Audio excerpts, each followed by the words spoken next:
یہ کوئی قصہ کہانی آپ کے سامنے عرض نہیں کرنے لگا۔ حضرت زید بن حارثہ رضی اللہ تعالیٰ عنہ جوان مردی کے ساتھ آپ میدان جنگ کے اندر کودے اور بے شمار کافروں کو آپ نے واصل جہنم کیا، اور آپ کے جسم پر تیروں، تلواروں اور نیزوں کے اتنے زخم لگے کہ آخرکار حضرت زید بن حارثہ رضی اللہ تعالیٰ عنہ شہید ہو گئے۔ اب جھنڈا حضرت جعفر طیار رضی اللہ تعالیٰ عنہ، حضرت جعفر بن ابی طالب نے اٹھایا۔ آپ میدان جنگ کے اندر جب کودے اور آپ نے بھی کفار کے بے شمار لشکر جو ہے ان کو تیغ کیا اور واصل جہنم کیا کئی کافروں کو، پھر حضرت جعفر بن ابی طالب رضی اللہ تعالیٰ عنہ کے ایک ہاتھ پر تلوار لگی، آپ کا ایک ہاتھ کٹ گیا۔ آپ نے جھنڈا دوسرے ہاتھ کے اندر پکڑا اور پھر لڑتے رہے، پھر آپ کا دوسرا ہاتھ بھی کٹ گیا۔ آپ نے اس جھنڈے کو دونوں بازوں کے اندر پکڑ لیا اور علم اسلام کو نیچے نہیں گرنے دیا، تیروں، تلواروں اور نیزوں کے وار ہوتے رہے۔ شاہ عبد الحق محدث دہلوی رحمۃ اللہ تعالی علیہ فرماتے ہیں جعفر طیار رضی اللہ تعالیٰ عنہ کے جسم پر کسی نے وار کیا اور آپ کے جسم کے دو ٹکڑے ہو گئے۔ حدیث مبارکہ کے اندر حضور صلی اللہ علیہ وسلم کا فرمان موجود ہے، حضور نے فرمایا جعفر طیار نے دین اسلام کے غلبہ کے لیے جنگ لڑتے لڑتے اپنے دونوں بازو اللہ کی راہ میں دیے ہیں، تو اللہ تبارک و تعالیٰ نے جعفر طیار کو دونوں ہاتھوں کے بدلے میں دو پر عطا فرما دیے ہیں، جن کے ذریعے سے وہ جنت میں اڑتے ہیں۔ یہ مرد مجاہد حضرت جعفر طیار رضی اللہ تعالیٰ عنہ آپ شہید ہوئے۔ حضرت عبداللہ بن رواحہ رضی اللہ تعالیٰ عنہ 3 دن سے بھوکے تھے، تو حضرت عبداللہ بن رواحہ کے چچا زاد بھائی نے ان کو گوشت کا ایک ٹکڑا دیا تھا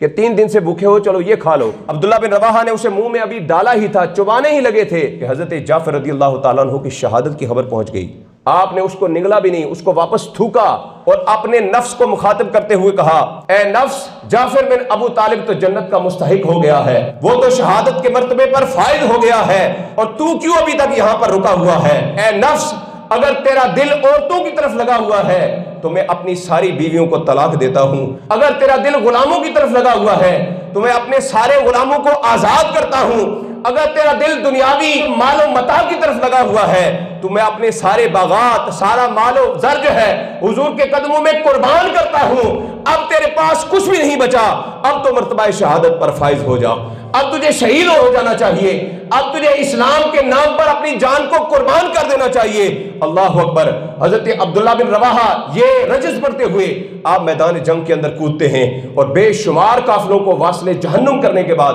حضرت عبداللہ بن رواحہ بھی شہادت کے مرتبے پر فائز ہو جاتے ہیں۔ اللہ اکبر۔ یہ آقا دو عالم صلی اللہ علیہ وسلم کے صحابہ کی زندگی کے سچے واقعات ہیں۔ آج ہماری نسلوں کو اگر یہ واقعات پڑھائے جائیں، ان کی شجاعت و بہادری کے یہ واقعات ہمارے نصاب کے اندر شامل کیے جائیں اور ہماری آنے والی نسلوں کو پڑھائے جائیں، اگر جب سے پاکستان بنا تھا تب سے یہ سلسلہ جاری رہتا تو اب تک کشمیر آزاد بھی ہو جاتا، اب تک کشمیر آزاد ہو جانا تھا اگر یہ واقعات پڑھائے جاتے۔ یہ ربیع الاول شریف کے اندر گجرات کے ایک دیہات میں محفل کے لیے گیا، تو محفل کے بعد وہاں پر کھانے کے دسترخوان پر بیٹھے ہوئے ایک نوجوان نے مجھے بتایا کہ ہمارے اس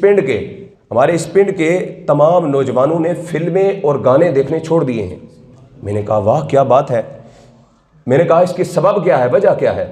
تو اس نے کہا جی ایک ڈرامہ آیا ہے ارطغرل غازی کے نام سے، جس ڈرامے کو دیکھنے کی وجہ سے نوجوانوں کے دلوں کے اندر یہ جذبہ پیدا ہوا ہے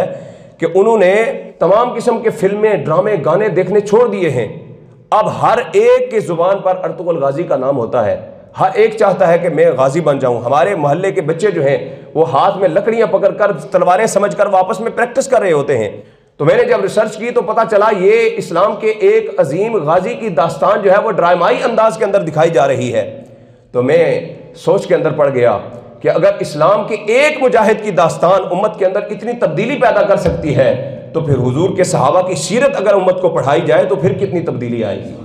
پھر اصلی تبدیلی امت کے اندر پیدا ہوگی۔ اور خدا کی عزت کی قسم یہ ایک ڈرامہ دیکھ کر اس کے اندر ڈرامائی انداز میں جو کچھ بتایا گیا ہے، جو تاریخ کے واقعات بتائے گئے ہیں، اگر وہ دیکھ کر جذبہ شہادت اور جذبہ جہاد امت کے اندر پیدا ہوتا ہے تو آقا دو عالم صلی اللہ علیہ وسلم کے ان شیر دل مجاہدین جو غزوات کے اندر بغیر تلواروں کے بھی کوٹ پڑتے تھے، ایک ڈنڈا لے کر بھی جہاد میں کوٹ پڑتے تھے، اگر ان کی داستانیں ہماری آنے والی نسلیں پڑھیں گی تو انشاءاللہ کشمیر کیا پوری دنیا کے اندر کوئی بھی کافر کسی مسلمان پر ظلم کرنے کی جرت نہیں کر سکے گا۔